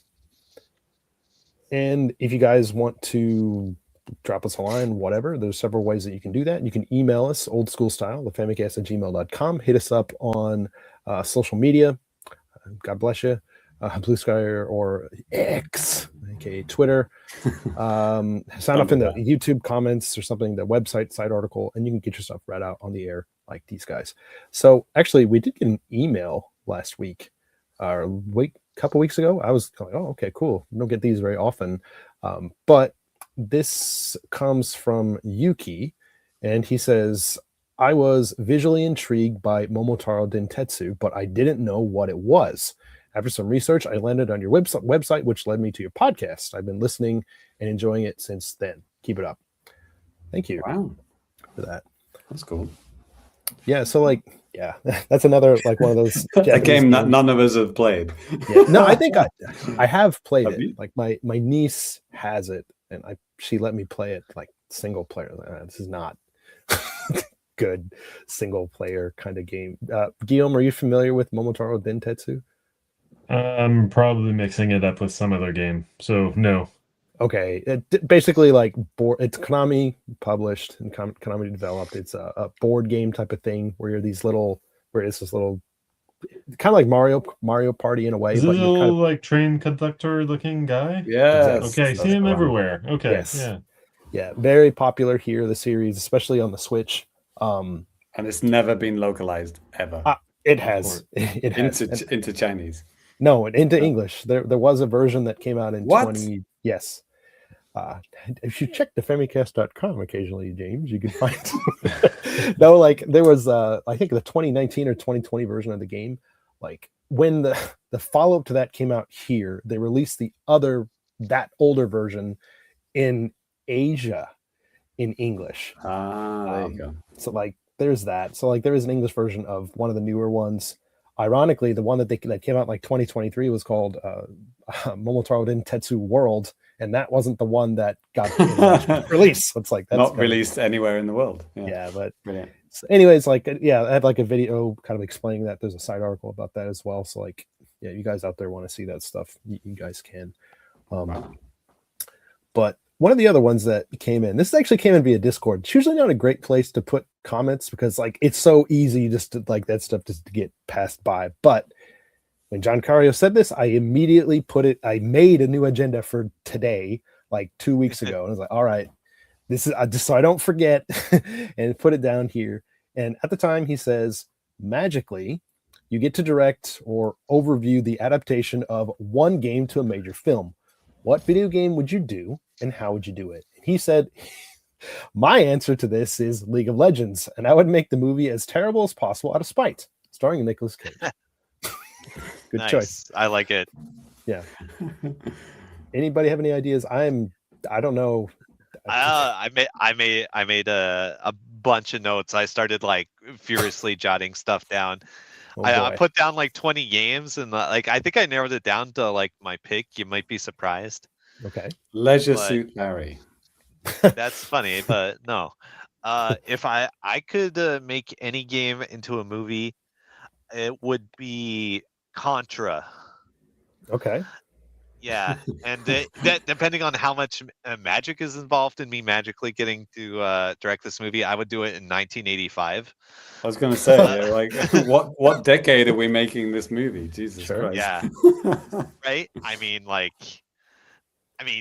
you look at the old packaging for the game; it looks like Schwarzenegger and Stallone on the box, pretty much. Wait, are you basing this off an AI video you saw? No.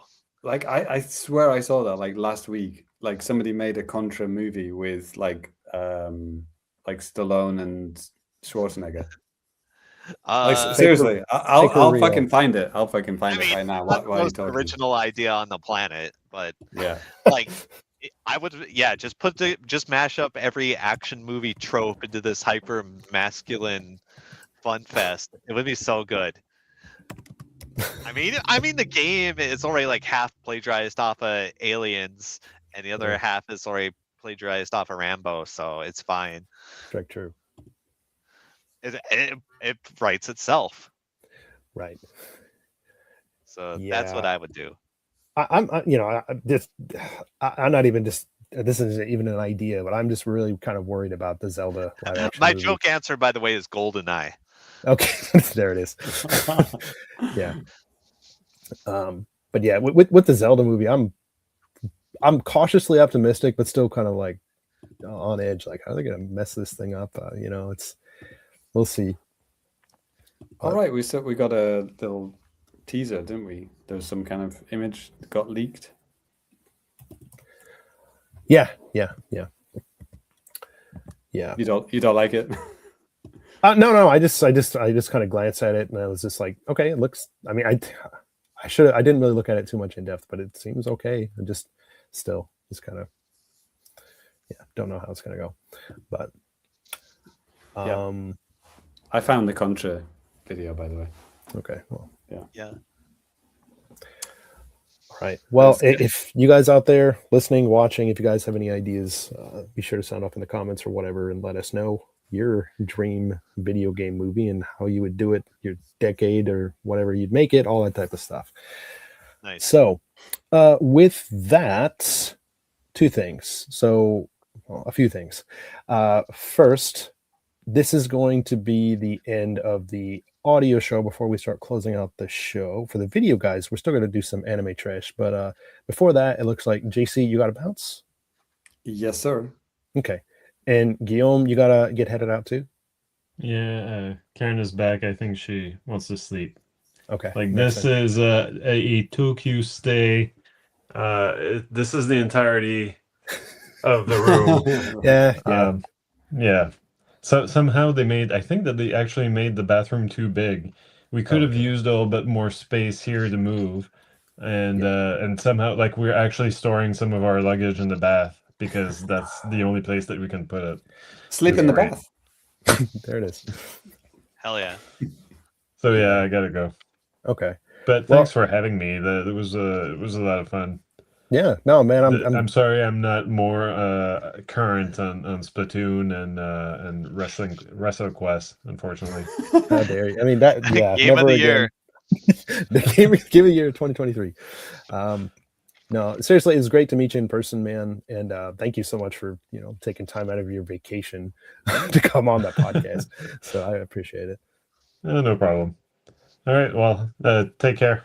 Yep. Well, I'll plug you after you go. So you'll be good. Oh, sure. Yeah. Or listen to Radio Free Nintendo, the podcast, Never heard of it. The NintendoWorldReport.com's flagship podcast. Sometimes I talk on that podcast. And you can find me on Bluesky if you want to see some monkeys. It's Guillaume NWR. And maybe Danny will provide you with the correct spelling for Guillaume if you need it. I will probably misspell it. I have been copying and pasting it from Nintendo World Report for the pet. Kind of serious. That's what it's like. I could write Guy. That's easy, but okay. I'll actually have your proper stuff linked up in the description, and the YouTube video and the side article, all that stuff. If you, for some reason, not following Guy, so cool. All right. Well, take care. Thank you. All right, guys. All right, JC. See you, Yep. See you guys. See you on the next show. Yeah. Peace. Doodles. Bye. And Ty, there were two Americans. Hell yeah. And all right. That means it's time for Anime Trash. Hell yeah, let's go. All right. I got some pretty decent sized boxes. I have like one really oddly sized box that's gonna be fun. But let's start with this little soft envelope they sent me. Okay. This is from Toriba. And they have sent me a little Miku. Oh, okay. Okay. I am going to free her. I think this is another Miku and collab with that puppy thing. Puppy thing? Yeah. What is the Sanrio puppy thing called? Cinema roll. Cinema roll. Not cinnamon. Cinema or like Yeah. Whatever. Yeah. I'm not a cop. So yeah, I got like another cute little Miku Cinema Roll collab plush character. It's small, it's cute, and it was free. Awesome. Price is right. Yeah. All right. Moving on. I'm just reaching off a camera. Got a box from Capcom. Ooh. Oh, it's about figure sized, but let's see.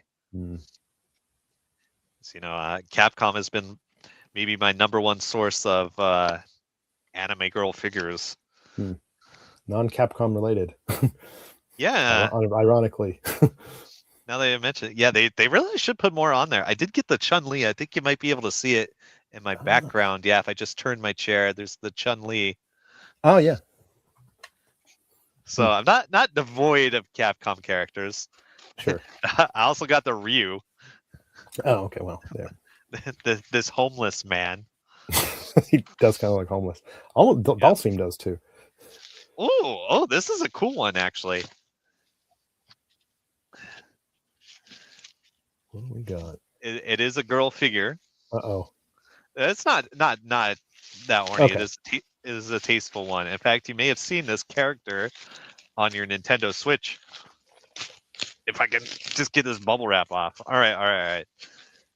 Here you go. She look familiar to you?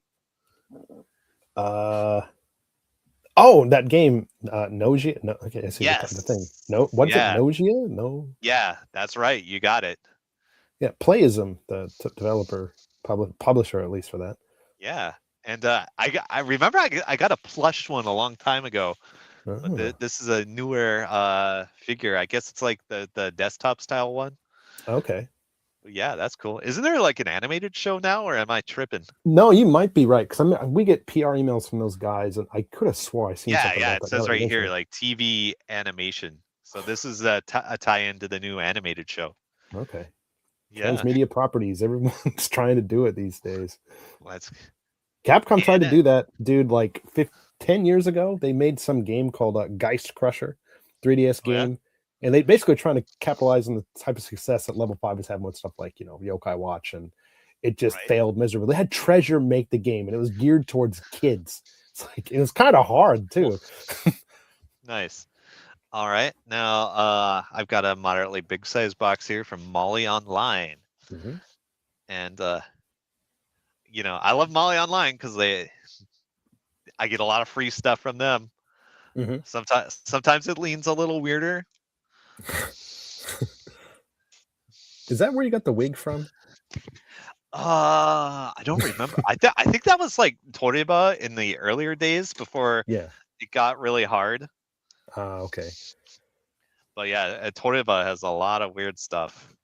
Maybe I should get back on there and like get like way out in the weeds and see what kind of shit I can reel in. All right, let's see. All right, we got some intense looking bubble wrap. Yes. Wow. All right, we got figures. It's figures. It is no big surprise. Right. All right, what do we got here? Oh, yes, she's here. Oh God, what do we have? This is. All right. Actually, I'll let you try to identify the character. Oh boy. This is a quiz. Oh boy. All right, here you go. Who is this? It looks like Miku, but it's not Miku. It's not Miku. That's right. It's like the number one character who's confused with Miku. This is Privity from Nikkei. That was my second choice. Yeah, because you know all the Nikkei characters. All of it, almost all of them. The Tsundere Hatsune Miku lookalike in her maid outfit. She usually has like the boat captain outfit. That's right. A long time ago, I got like the big pillow. Okay. And yeah, she's great. I love her. She's a recent star of the dating sim side game in Nikkei. Yep. There you go. Yep. Here's another noodle stopper figure. The same brand, different IP. Care to make a guess? Supersonic. No, there'd be more pink on the box. Not Supersonico. Okay. Yeah. I'm trying not to look. I'm just kind of like looking at my hand. All right. Oh, it's very dark color. Albedo. Nope. Damn. Nope. Here we go. It is Sadako. Oh, shit. Right? Isn't it sick? That's actually pretty awesome. This baller as hell. Yeah, that's awesome. I wonder if you can take her out of her well and like put her right in the noodles. If you don't, man, that'd be a pain in the ass to clean. But I mean, yeah. I made an MS Paint illustration of that. Maybe we can use that for the thumbnail later. Let's see. Dude, that sounds. I want to see this. But yeah, like I saw this pop up on all the UFO catcher sites and then start disappearing just as fast. So like I rushed to snag one of these before it delisted, and I don't regret it at all. Yeah, this is sick as hell. I love it. I got me a Sadako. Yeah. Going back to the Nikkei stuff, Lemonade does say, man, there are so many characters in Nikkei. Yep. Oh, I do have your weekly Albedo here. There is really a new Albedo every goddamn week. So, it was just a timing thing for me. Yep. Yeah, exactly. Yeah, there was an Albedo in the box after all. I knew it. I could smell it. And there's going to be one next episode too. I can tell you already.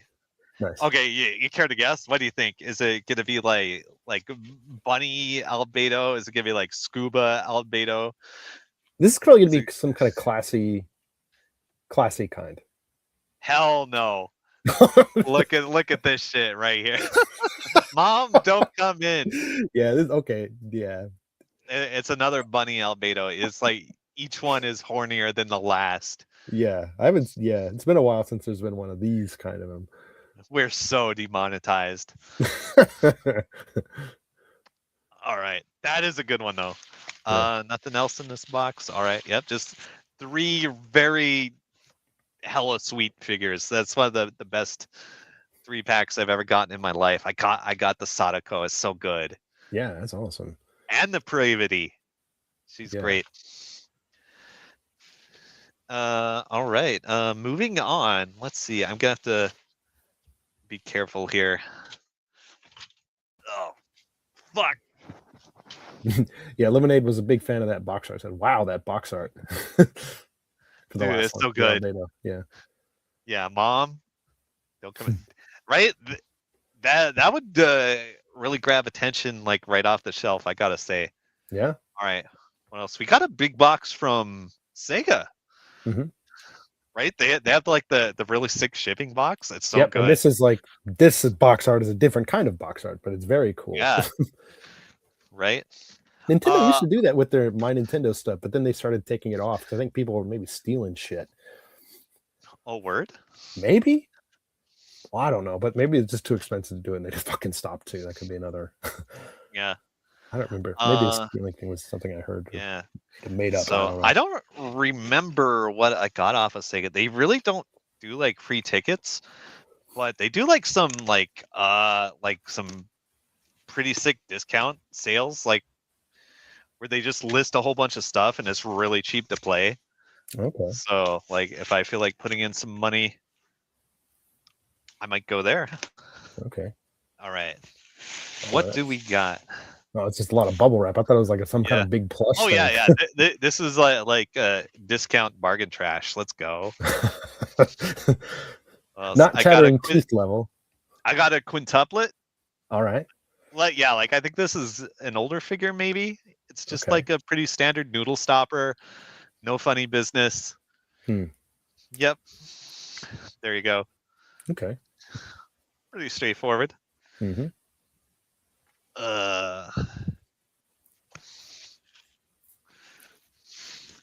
What else? Oh, I got. Actually, I already have one of these, but this was basically free. But this is Shifty from Nikkei. She's kind of like your little commander, your talking head, telling you how to play the game. Okay. Kind of like a mascot of the company, Shift Up. Okay. Okay. And she features prominently in the April Fools, which was recently in the game. Well, yeah, it's just a cute little fun plush.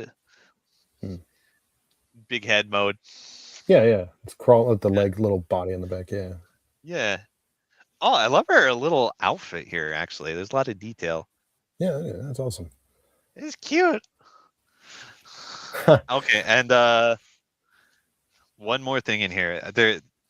Oh, this is large. Okay, this is a big bunny girl. Damn.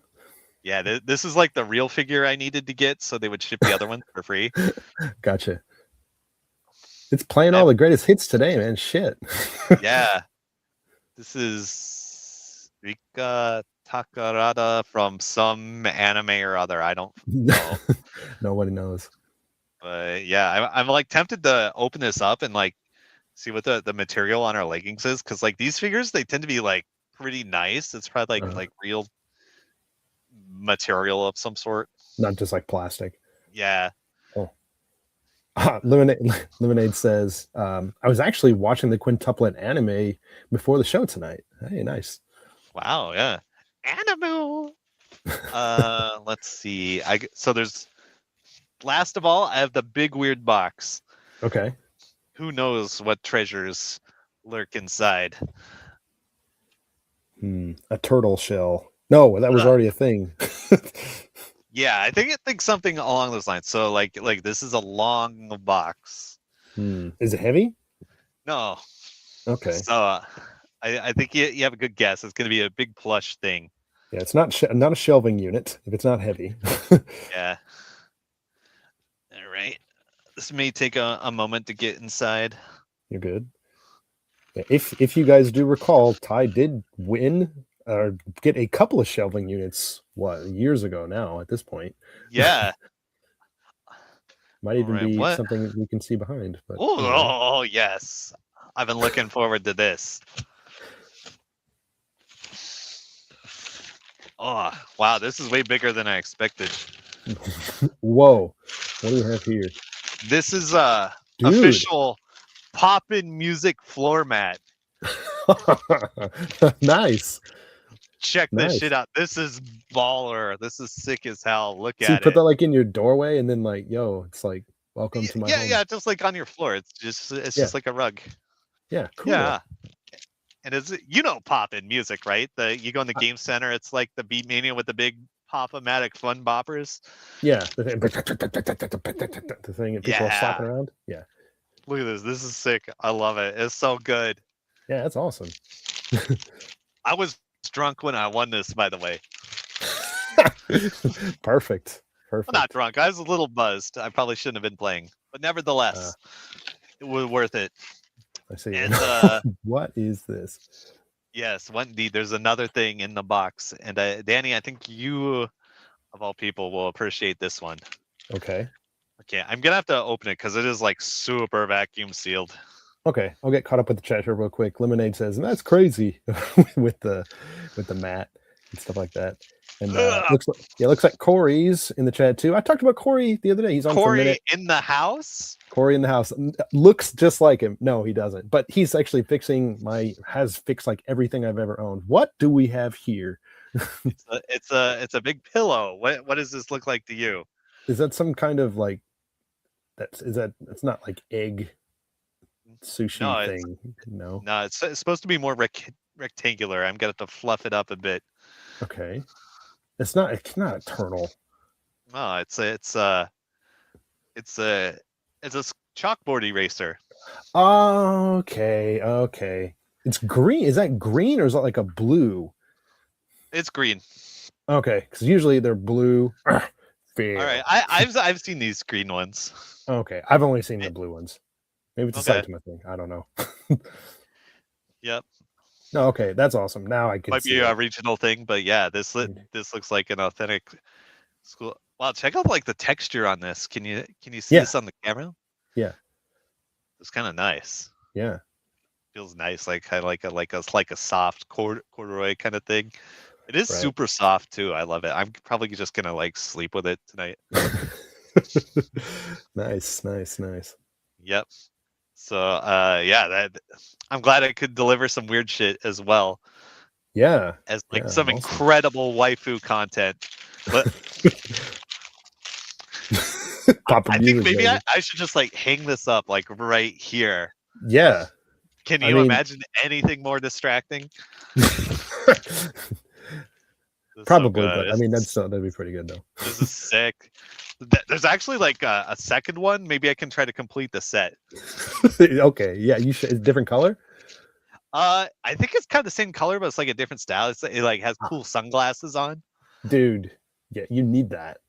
Yeah. All right, that's I'll awesome. get on it. Yeah. All right, so that's the UFO trash today. That was a good one. Dude, yeah, that was a classic. Holy shit. That was a lot of good stuff. Man. All right. Well, let's just go ahead and start. Oh, God. Closing out the show. Excuse me. That is going to do it for Famicast 315. For those of you guys that watched live, thank you guys so much. We appreciate you interacting in the chat and all that type of stuff too. Hope you guys had a good time. For people listening after the fact, hope you guys are enjoying the episode too. There are a lot of if you are listening, there should be a lot of things that you can click on and different links and stuff like that inside of like your app, so you can access a lot of different things, the show notes and stuff like that. Of course, you can always find all those extra links on the website, famicast.com, all that type of stuff. But if you want to follow us on social media or wherever, you definitely can. For us, just the main Fami crew, you can find me at DannyBiv on social media, DANNYBIV. James is over on Bluesky as Fami Complicated, FAMI Complicated. And Ty, where can the folks find you? Bluesky, Twitter, although I don't use Twitter as much. Discord, I'm a big Discord enthusiast. Maybe also Fluxer, that's a thing. And of course, Blah Blah Link, the official Nikkei social media network service. Booming in popularity. Got at least one. Yeah, Lemonade's on there now too. Yeah. Yeah. That's so good. Yeah. Yeah. But that's going to do it. Of course, just another shout out to Guillaume for coming on the episode. It was great to meet him in person. It was awesome to have him on the show. I'll have his name fully spelled correctly somewhere so that you can see that, and you can find him on Bluesky and stuff like that as well. So, yeah. Well, I'm struggling here for just a second to bring up our ender screen. Here we go. But yeah, that's going to do it for the episode. Thank you guys so much for checking things out, and we will catch you later. Peace. Lights.